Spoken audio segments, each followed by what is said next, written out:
Yo friends, I'm doing a series of videos talking about the 12 permaculture principles and how I'm putting them to practice or planning on putting them to practice here on my half-acre property. As a reminder, permaculture is a design mindset. It's a way of engaging with the land, engaging with property, thinking about the overall whole systems design and how we can live sustainably and gain things from that land, food, medicine, etc. So, permaculture principle number 2 is catch and store energy. Here's how I'm doing that on my property. The idea is simple. Life is a series of ebbs and flows. There are times when we have an abundance and times when we have a deep need. So, during those times of excess and plenty and abundance, find ways to hold on to that, to store that long term, so you have more flexibility and you have those things during the times of need. I think when most people hear energy, especially in a homesteading or permaculture mindset, they probably initially think about solar panels. I don't have solar panels on my property.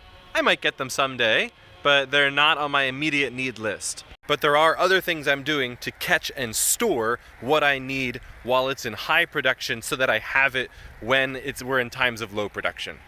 For example, I have this lovely creek. It's running pretty strong right now, but it has tended to dry up during some of our drought seasons. So I have this rain barrel here. It's knocked over now, so water doesn't freeze inside of it, but I've placed it at the edge of my garden, and I have a small pump that's in the water here in the creek, captures it and sends it through a tube and fills up the rain barrel.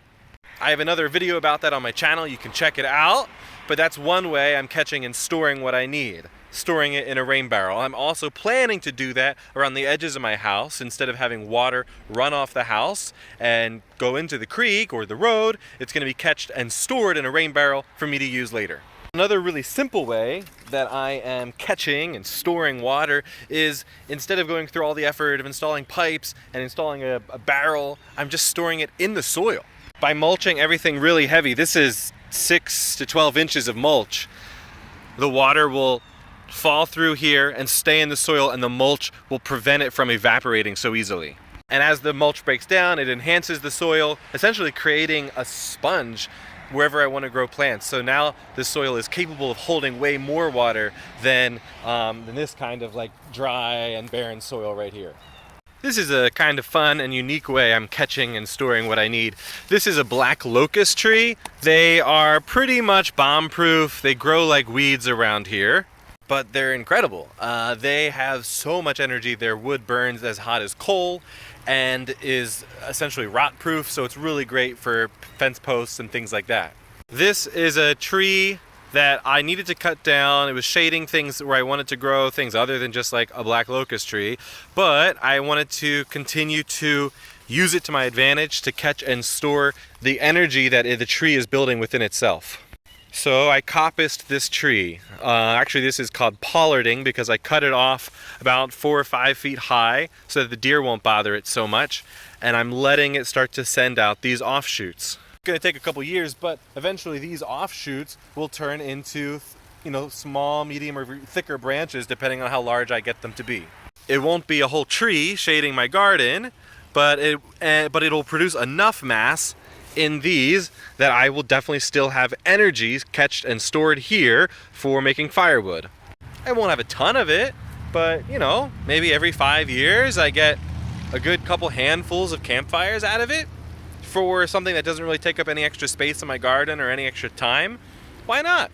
I talk about wood chips a lot on my channel, but it's because they're my favorite. It's an energy source that is essentially a waste stream element, and now I'm using it to energize and feed my soil while also protecting water from evaporating away. I also can really simply create a lot of my own mulch. I just leave these branches, leave these plants that have died, I leave them to lay instead of carting them away and throwing them out.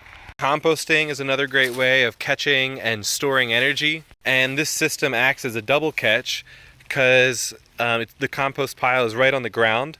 As water comes through here, it's going to collect some of the energy and the nutrients in this compost pile and continue to filter and head down the creek. But I'm starting to plant plants like this elderberry here to capture that energy runoff.